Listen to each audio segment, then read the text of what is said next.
saya Dewi Maharani Buamona dari kelas A3 Keperawatan semester 3 Universitas Pembangunan Indonesia. Di sini saya akan menjelaskan tentang inisiasi menyusui dini.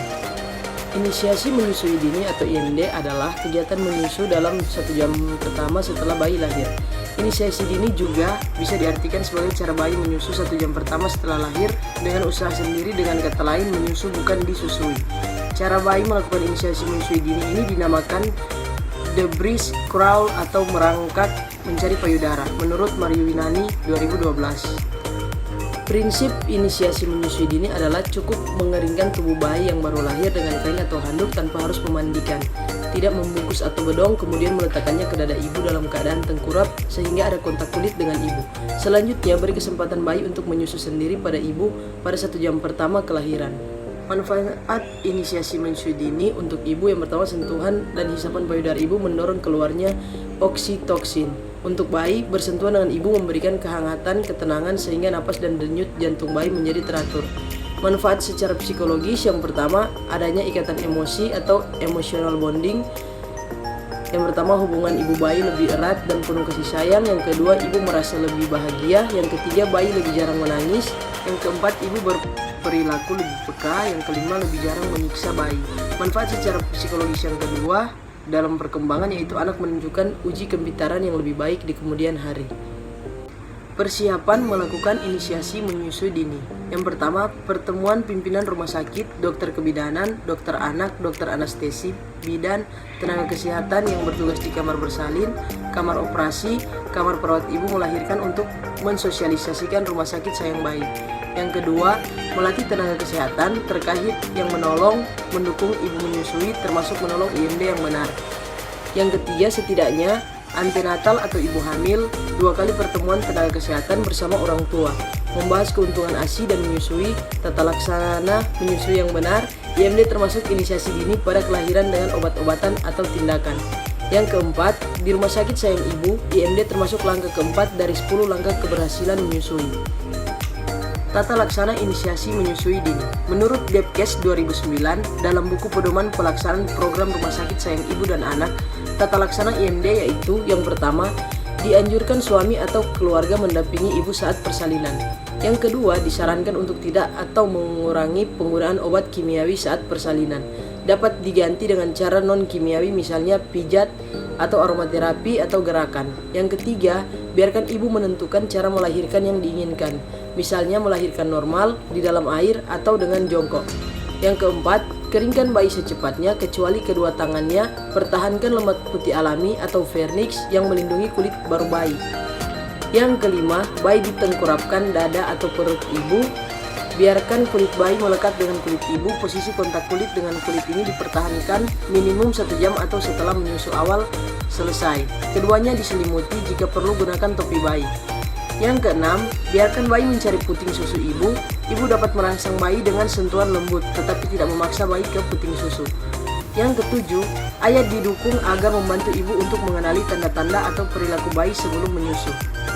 Yang kedelapan, dianjurkan untuk memberikan kesempatan kontak kulit pada ibu yang melahirkan dengan tindakan, misalnya operasi section sesar. Yang kesembilan, bayi dipisahkan dari ibu untuk ditimbang, diukur dan dicap setelah 1 jam atau menyusu awal selesai. Prosedur yang invasif, misalnya suntikan vitamin K dan tetes mata bayi, dapat ditunda. Yang ke-10, rawat gabung ibu dan bayi dirawat satu kamar selama 24 jam. Bayi tetap dipisahkan dan bayi selalu dalam jangkauan ibu. Pemberian minimum prelaktal atau cairan yang diberikan sebelum ASI keluar dihindarkan.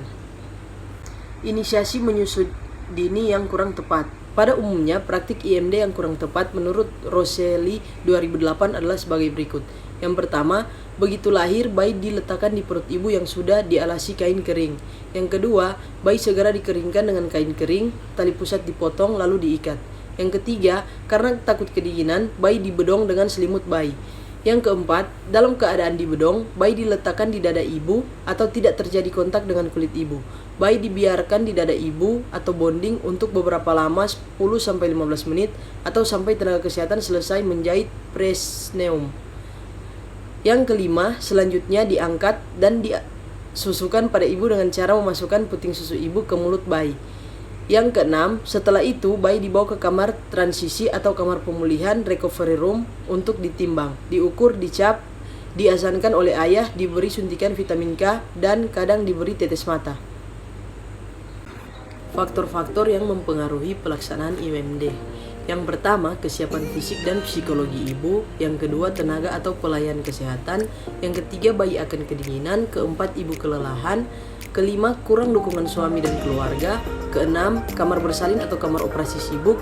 Ketujuh, ibu harus dijahit. Kedelapan, bayi harus segera dibersihkan, dimandikan, ditimbang, dan diukur. Kesembilan, bayi kurang siaga. Kesepuluh, kolostrum tidak keluar atau jumlah kolostrum tidak memadai sehingga diperlukan cairan lain. Yang ke-11, kolostrum tidak baik, bahkan berbahaya untuk bayi. Faktor-faktor yang menghambat IMD. Faktor-faktor menghambat IMD pada persalinan normal yaitu: pertama, pada persalinan normal diharapkan agar setiap ibu dapat mencapai keberhasilan mampu melaksanakan program IMD tidak lebih dari 1 jam. Yang kedua, namun pada kenyataannya ada beberapa ibu yang mengeluhkan beberapa hal yang dapat menghambat keberhasilan IMD. Ketiga, beberapa hal yang dapat menghambat keberhasilan program IMD pada pasien dengan persalinan normal tersebut antara lain: kondisi ibu yang masih lemah. Bagi ibu postpartum normal dalam kondisi kelamaan ini, ibu tidak mampu untuk melakukan program IMD.